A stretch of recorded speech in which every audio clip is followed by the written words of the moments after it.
Pagdating sa Olympics, wala nang duda. Nahari talaga ang Team USA kumpara sa lahat. Patunay na nga riyan ang 4 na sunod-sunod nilang gintong medalya at bilang nga lang sa daliri ang kanilang talo. Pero puputulin na nga ba ng France ang kanilang pamamayagpag sa paparating na Paris Olympics?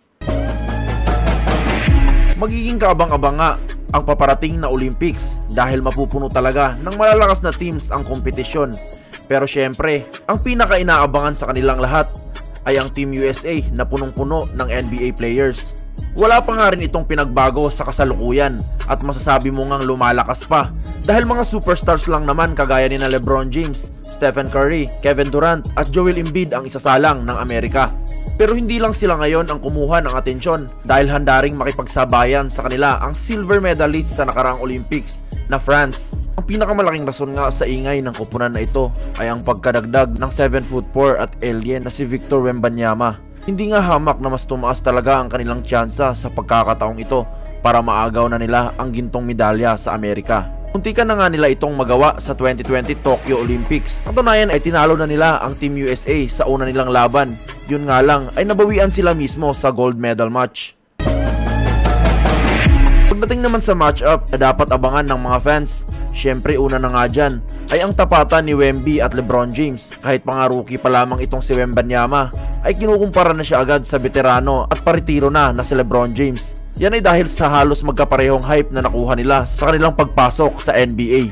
Kaya nga marapat lamang na pagtapatin na talaga sila para malaman na kung sino ba talaga ang tunay na hari ng NBA. Pero kung one-on-one lamang ang pag-uusapan ay baka paiyakin lang ni Wemby itong si LeBron. Kahit pa kasi bagito pa lamang siya ay hindi hamak naman na pang veterano at superstar agad ang kanyang laruan. Sa height niya nga ay siya na ang best blocker ngayon sa NBA at sa opensa naman ay magaling itong kumilos sabay pa ng pagiging shooter. Sa kabilang banda naman ay kitang-kita na ang pagbaba sa atletisismo ni LeBron James at kung haharapin niya si Wemby ng one-on-one ay baka supal pa lang ang kanyang aabutin.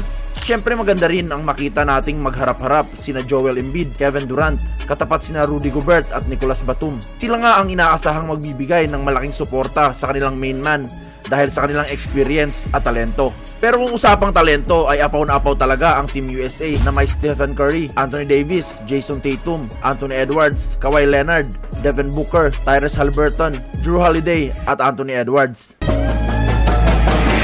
Lahat nga ng players na ito ay mga between sa kani-kanilang kupunan, pero pagdating sa Team USA, magiging role player na lamang sila. Malaking adjustment nga ito para sa kanila dahil hindi naman lahat ay may kakayahang bumaba mula sa pagiging star tungo sa role player lamang. Yan nga ang napakalaking advantage ng France dahil alam na alam nila ang kanilang role at handang-handa magsakripisyo para sa ikakaganda ng kanilang kupunan. Kaya nga labanan talaga ito ng individual talent ng Team USA kontra sa team chemistry naman na mayroon ang France. Masusubok talaga ang galing ng Amerikano sa posibleng rematch nila ng France sa finals at malalaman natin kung sa huli sila pa rin ba ang hihiranging hari o dudurugin na sila ng France na handang agawin sa kanila ang corona.